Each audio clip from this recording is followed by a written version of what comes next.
Back in 1965, I was 11 years old, living right here in Selma, Alabama.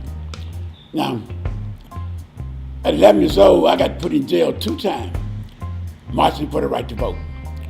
When Dr. Martin Luther King Jr. came to Selma and got involved with the movement here in Selma, the movement came with a strategy. They wanted somebody to march to the Dallas County Courthouse every day and hold what we call a picket line, would hold the signs in front of the courthouse. So they came up with a strategy that during the work week, when adults couldn't go to the picket line, when adults had to go to work, they started encouraging students to walk out of school and go to the picket line. So as students, that's what we would do. We would go to school, we'd walk out of school, we'd go to Brown Chapel AME Church, because you'd always line up at the church, but you'd always pick up your signs at the church. We'd get our signs, we'd march from the church down to the courthouse. We'd stand in front of the Dallas County Courthouse and give our opinions the right to vote, or we want our freedom to, whatever your sign said. But now, when those yellow school buses pull up to take folks to jail for standing in front of the courthouse, they put everybody on the line on those buses. They let nobody leave. Now the jail wasn't but 3 blocks from the courthouse.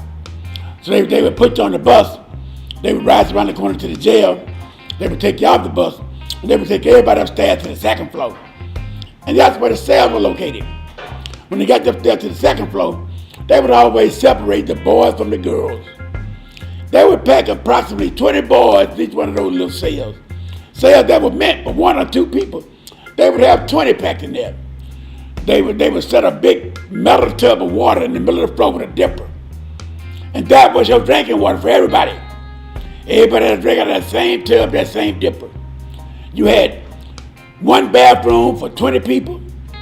And at that time, if you was a minor under 18 years old, you had to stay in that jail cell until your parents came to sign you out. That means you had to wait for your parents to get out, for them to find a ride, get a ride to come up, go down to the jail and get you out. You down there wait. And so I always say to young people, just because you're a young person, don't ever think you can't make a difference.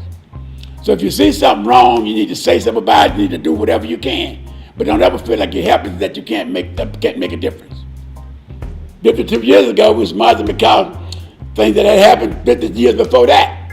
You know, since the founding of the United States Constitution, and when the Constitution was ratified in 1778, there has always been a struggle for the right to vote in this country.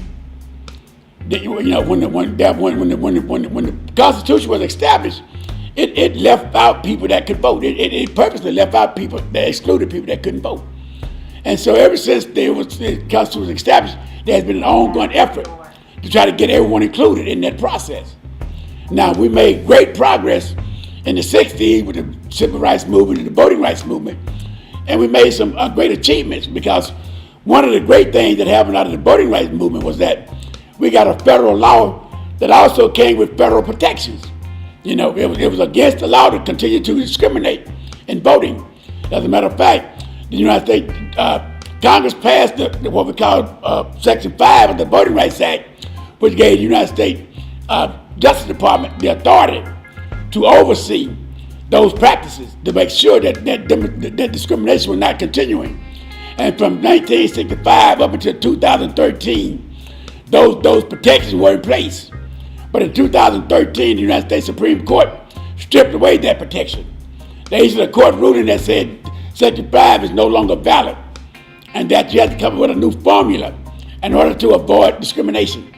And until Congress passed a new law to restore Section 5, or at least establish something that's similar to Section 5, that people can pretty much do what they want in each state, because there's no longer federal protection to guard against that.